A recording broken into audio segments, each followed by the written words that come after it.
Alright everyone, so I'm doing my wife's paludarium or terrarium, however you want to call it. And what we're going to end up doing is eventually introducing these beautiful little, I think I call them dairy isopods. Try to open this up gently. They're little speckled roly-polies is what they are. They call them dairy cow isopods. And they're so cute. And they'll look good in her terrarium because she's going to have a blue begonia and strawberry begonia, maybe a string of turtles or whatever it's called. It's like a string of pearls, but it's the leaves. So we're going to build them a mix so they can actually breed, and I can get a lot more of them since they're pretty expensive. And I mean, to me, expensive. That's 16 bucks for a little bitty container of that. But we're going to use good materials with them too. This is a ABG mix. I bought it for the begonia. That's what we're going to use that for. We're going to do our sanitation. This is about 50% isopropyl alcohol, 50% water. We're going to spray the container. Make sure to just wipe it all out, and then we'll let that sit in the background and air out because the fumes will kill the isopods. So we don't want the fumes to kill the isopods. So go ahead and wipe this clean.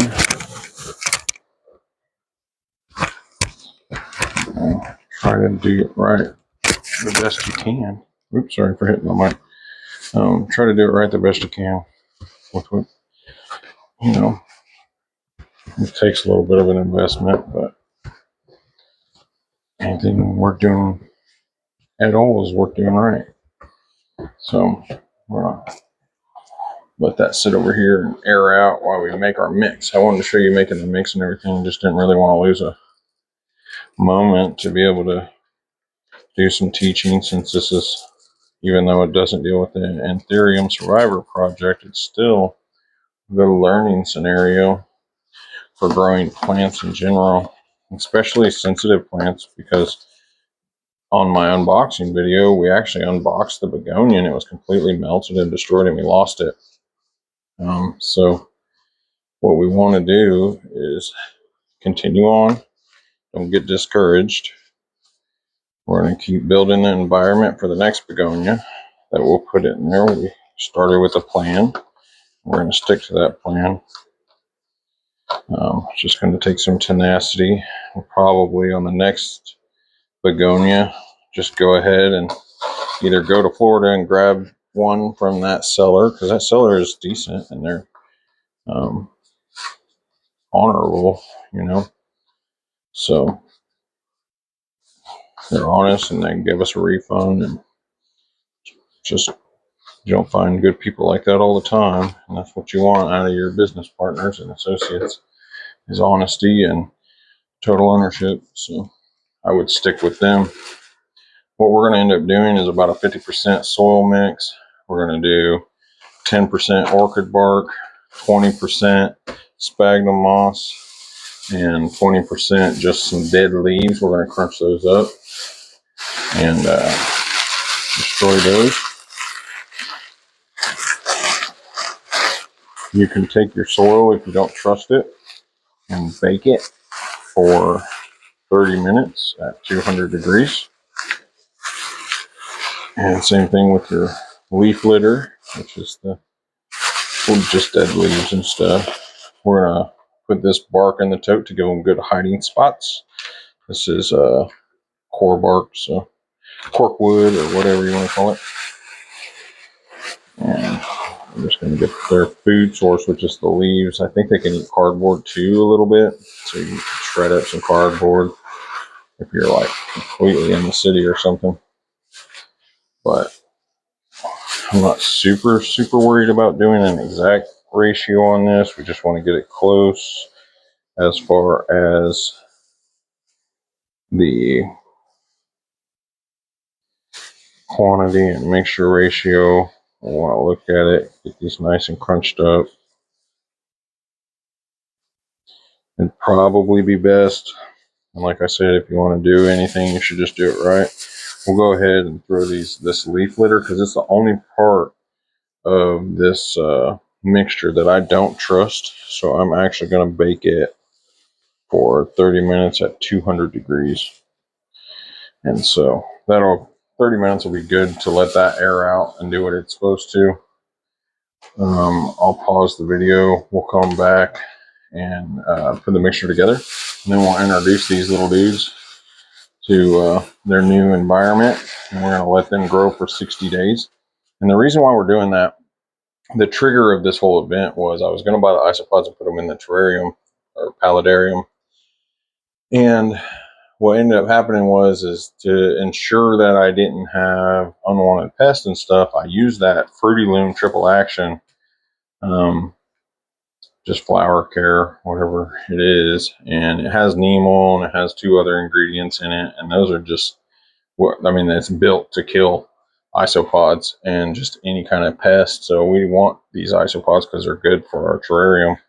So what we're doing is we're actually, for the next 60 days, we're going to be flushing clean water, replacing the water and flushing water through the terrarium until the neem oil breaks down. After about 60 days, that neem oil should degrade to a point where, and the other 2 ingredients, since I've had some comments on not providing the best ingredient list and all of that. Let me get that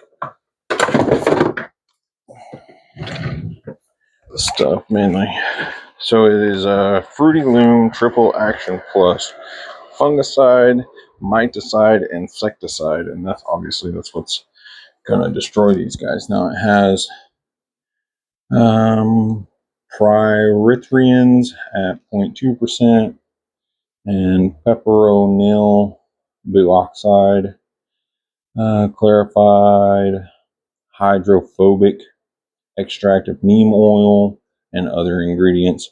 So the top 2, the pyrethrians and peperonil buoxide, one of them is a pesticide in general, and the other one is supposed to, from what I know, make it so that the animal can't get rid of it as quickly, or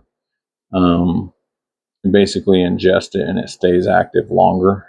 So this is just going to destroy those things, and we don't want that. We did want a clean terrarium to start with, and we have that now. No fungus, no mites, no gnats, no nothing like that. It's been operating for, I'd say, 20 days, and I haven't seen any bugs or anything like that in there, which is good and what we wanted. So now that we have it completely sterilized, we're going to go ahead and flush it out, degrade this in the soil, and then breed these guys nice and strong in another soil and mixture. And then we're going to add that soil straight to the terrarium after this is diluted and broke down over time.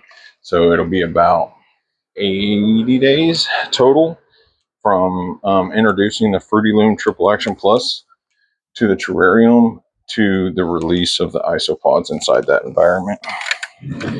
And that should be pretty good. And we'll probably do a stage release on the isopods. We'll put out some canaries in the coal mine situation and let them run around and see how well they do. And if they survive, then we'll introduce another half of the colony or so, and I'll continue to breed these guys because they're a little expensive. They're pretty, and we want them to go about doing their thing. So I'll be back after I bake these leaves real quick. I'll see you then. All right, we're back 30 minutes later, and went ahead and did 225 degrees on the leaves just to make sure I wrap them in aluminum foil, just to not have to dirty a pan and make sure that the heat got all the way through. So that should kill. You can definitely smell them. Smells like burnt. Not burnt, but just one leaf, I guess. Oh, nice, actually. Just gonna look through it. Should kill any pest or bacteria and stuff like that. So we're going to go ahead and make our mixture. I threw away the old bag that I acquired the leaves in, so that I wouldn't recontaminate fresh leaves with old leaf residue and pieces. You can't, I mean, I guess you could get it all out of there, but you're going to sanitize your bag if you only got one bag, but it's just a Walmart bag. You can pretty much figure it out. And we only have this. We need to do 20 of this and 10% of that, 20 sphagnum moss. So, sorry, 10% orchid bark, 20% leaves, 20% sphagnum moss. That'll be your 50%, and then your other 50% will be your soil. We're going to eyeball this. You can use the scoop method. I mean, if we want to go super legit with it like we normally do, just because it's my wife's gift, probably makes it even more so that I should do everything I can to be as accurate as possible and provide her as much care in her stuff as I do in my own. So what we'll do is measure it out. So that's about a light cup.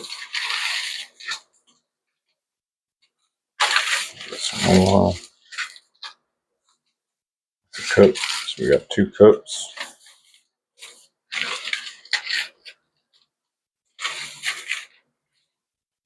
Say 2.5 cups. Which is, this math will work out real good. So 2.5 cups of that, and that's going to be 20%. Now we're going to do 20% sphagnum moss.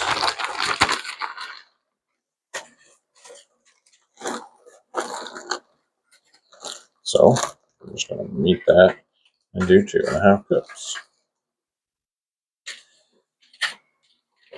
That's sphagnum moss. And this is nice and light too, like the leaves, so it will be pretty much equal. There's 1.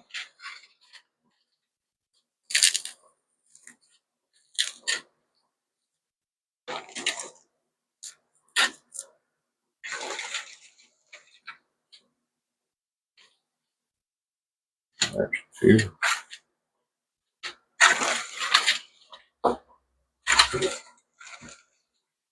I just don't feel like this is going to have to be an exact science for these bugs, but we definitely want to do our best to be honorable about the way that we interact with our care, so that we don't slack here and then slack somewhere else because, well, I did it there, and give yourself excuses. The minute you give yourself an excuse, it wants to feed in to the rest of what you're doing. In the Bible, Jesus talks about beware of the yeast when he's talking about the hypocriticalness of the Pharisees, and this is exactly that kind of situation when you allow yourself to be like, oh, it's not that big of a deal here, then your brain will remember that. That will bleed into what you're doing in other situations and draw you down where you don't want to be. We did 2.5, so I'll do 1.25 of this. There's 1.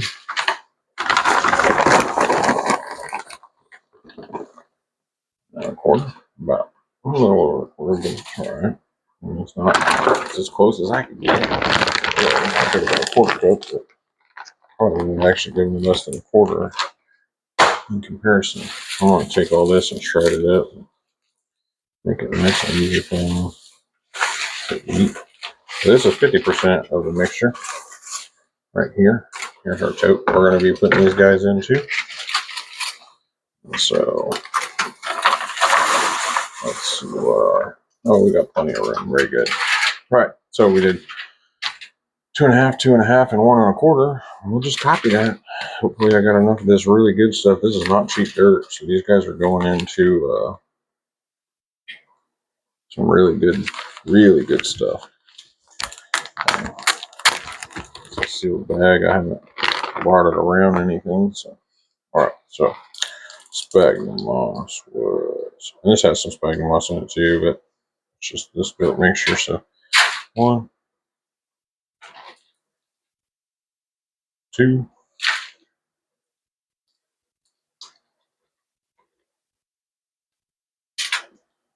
3,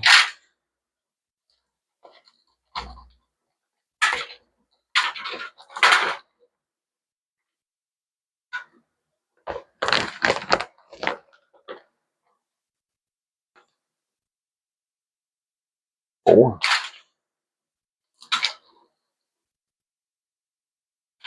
5. That covers the sphagnum moss in the leaves.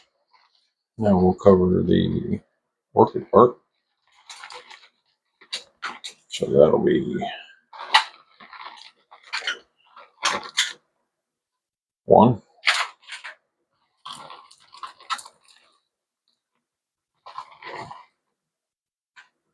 and 1/4. So there you go. That's your mixture for your isopods. Once again, that'll be 50% dirt, 20% sphagnum moss, 20% leaf litter, and 10% orchid bark. So we're going to take this and we're going to put that in here.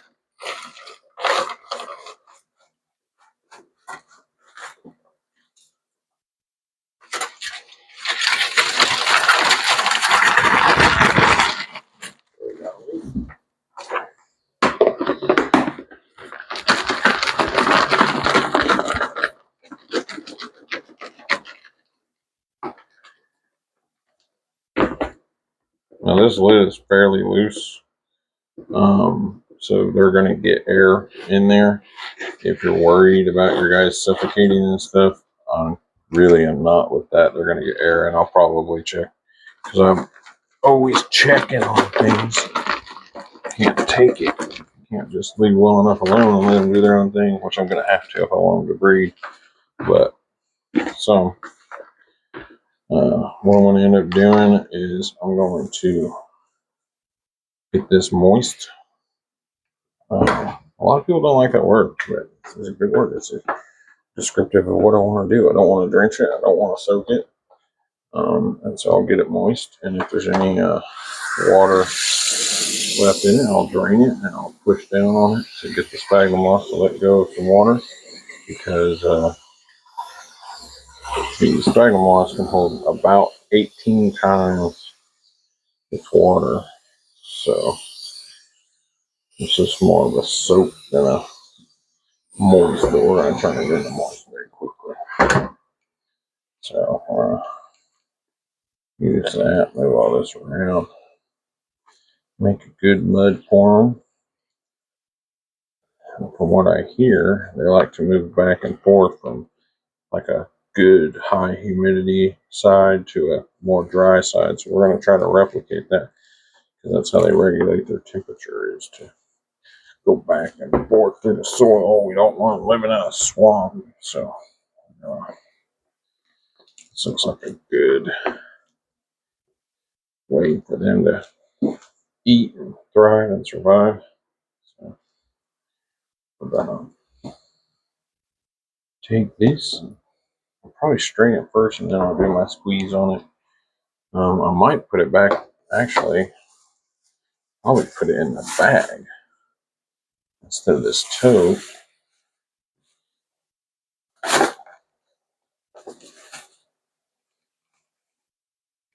That way, I can squeeze the heck out of it. And then I really want to be flooded. There's a little hole in the bag. I'll just squeeze this water right out of that.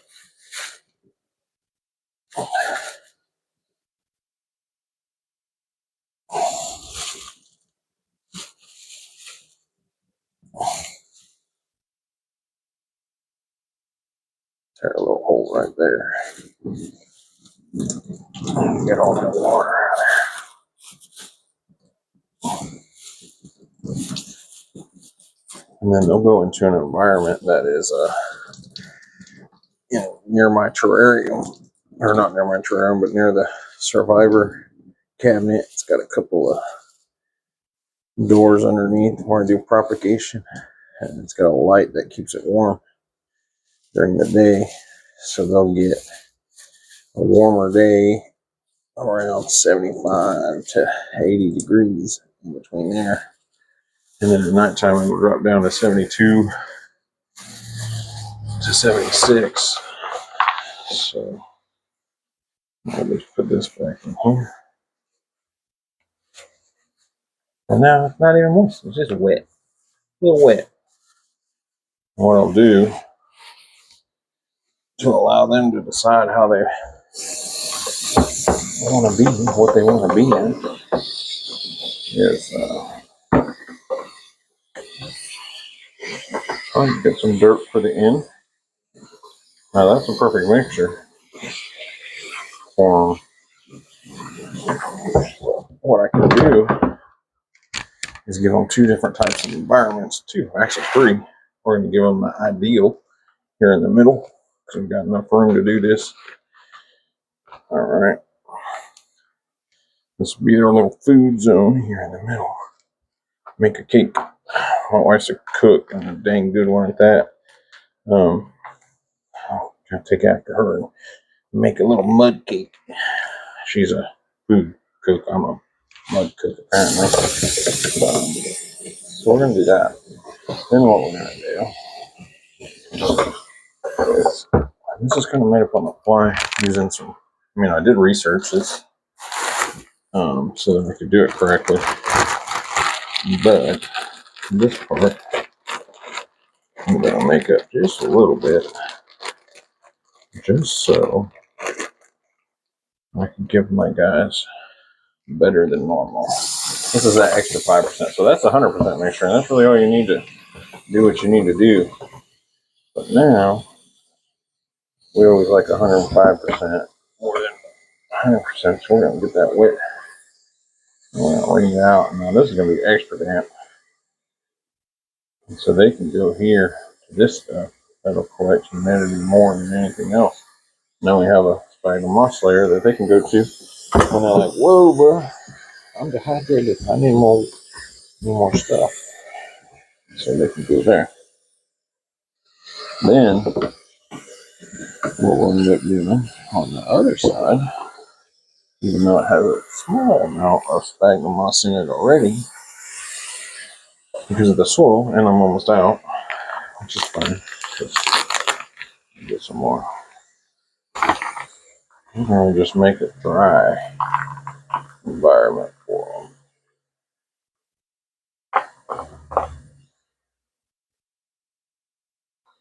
Now they've got, let me show you the rest of it. Now they've got 3 different environments in one container. Totally dry environment, which will eventually become humid. It's going to take in some of the water. It's going to wick over there. The sphagnum moss is going to absorb it. And it's going to get a little dry, or a little wetter, but it's going to start off as dry as possible. So now I've got a little 3-layer cake of dirt cake. So they'll like that. Now we're going to check these guys out. So let's give them a look.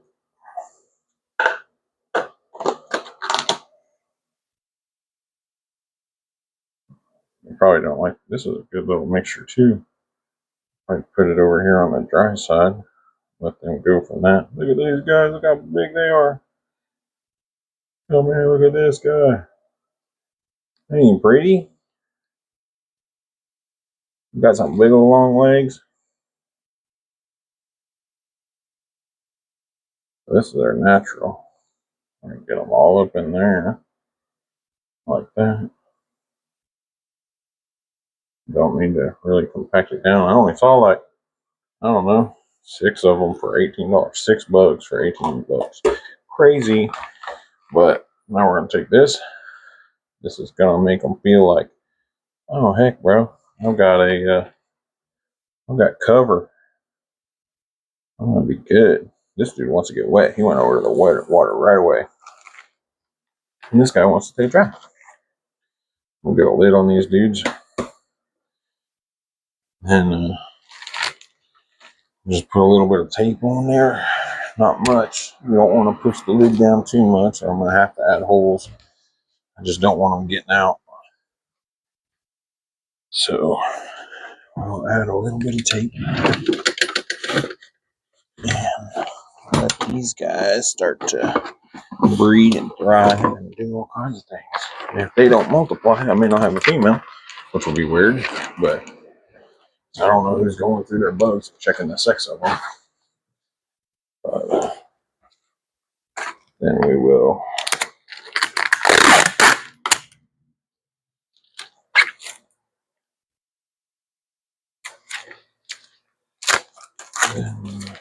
we'll come back in 60 days, like I said earlier, and see if they've replicated and produced some more of these guys. What is it? 16, did I say? Yeah, $16 for 6 to 8 bugs. That's like $2 a bug. So I know it is fairly loose. I might just go ahead and get it taped down and add some holes to the middle. And I have that wood there, so I don't think I'm gonna poke a bug. I'll use a small needle. So there's still air under this flat, but I don't think they're going to be able to get out. Maybe the tiniest ones would, but I don't think they're going to even want to. So there's your triple layer mix. That's how you make a mud cake, apparently. Hope you enjoyed. Thanks for watching and just learning together with me here. We're going to get more advanced as we go and